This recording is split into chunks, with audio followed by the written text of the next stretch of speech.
Hello everyone, how are you? In this video, we'll talk about zinc phosphate cement.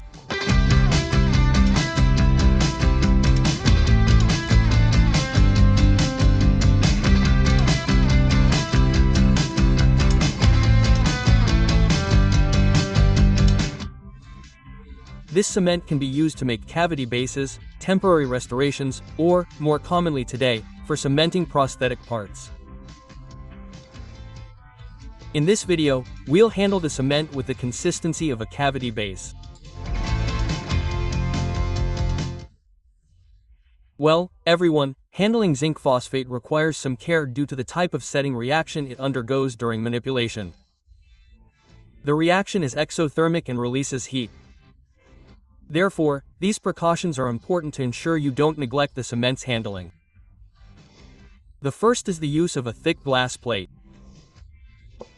This plate is crucial for dissipating the heat from the cement's setting reaction. The powder must also be placed in a specific area, preferably in the corner of the plate, so you have a large area of the plate to handle and dissipate the heat from the reaction. The powder distribution is also crucial. It serves as a guide for controlling the material's setting reaction. Then, it will be divided into 6 portions, and each portion will be handled for a specific amount of time. By the end, you should have handled the cement for about 1 minute and 30 seconds.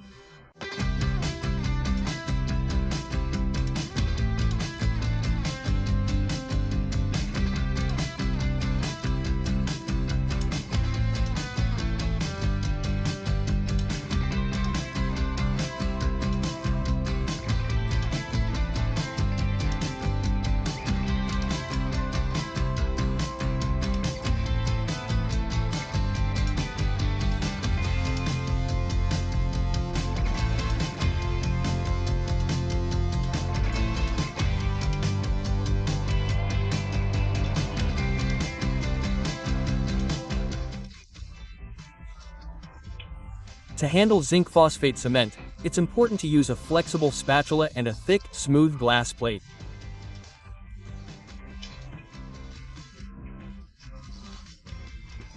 Since we'll be handling it to create a cavity base, we'll use the spoon with 4 lines on the front. So, when starting the handling, it's important to always decompress and homogenize the powder. Then, you can dip the spoon into the packaging, removing the excess powder.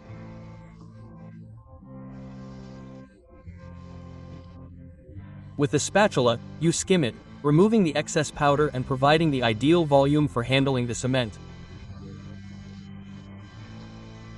Then, the powder is dispensed onto the glass plate. Then, with the spatula, settle the powder onto the plate.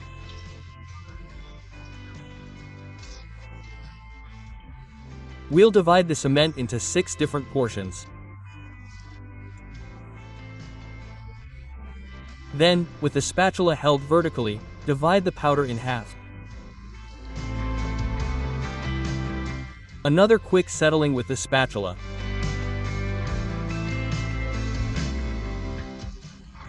And now we need to divide the mixture in half again.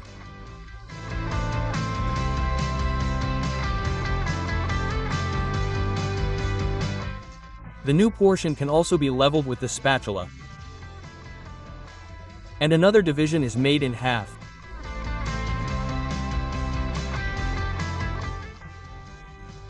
Once again, the powder is settled and divided in half again. And finally, the final portion is divided in half. We homogenize the liquid. To maintain the same proportioning care, we must discard the first drop to remove any air bubbles present at the dropper outlet. And according to the manufacturer, we should use 3 drops of liquid. Now, the goal is to handle each portion for its respective time. It is essential to have a timer available so you can monitor the spatulation time for each portion.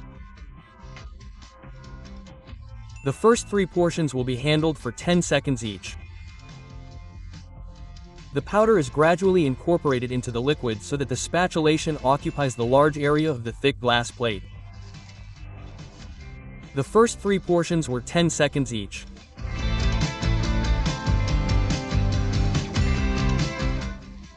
And now the first intermediate portion, which will be handled for 15 seconds. Always be careful to use the large area of the glass plate to dissipate the heat from the cement's exothermic reaction. This is the second 15-second portion.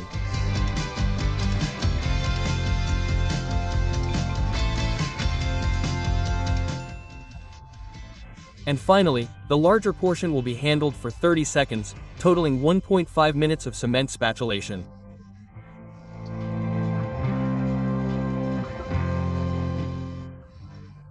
You can collect the cement to homogenize the mixture and spatulate it again, spreading it over the large area of the plate.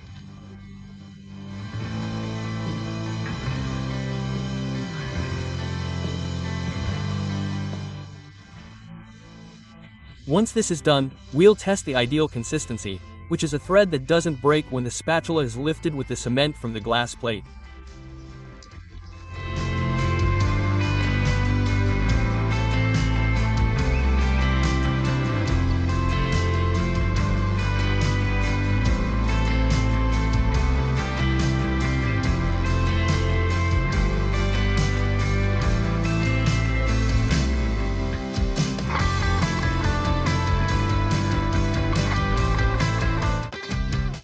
Well, everyone, this was the handling of zinc phosphate cement for creating a cavity base.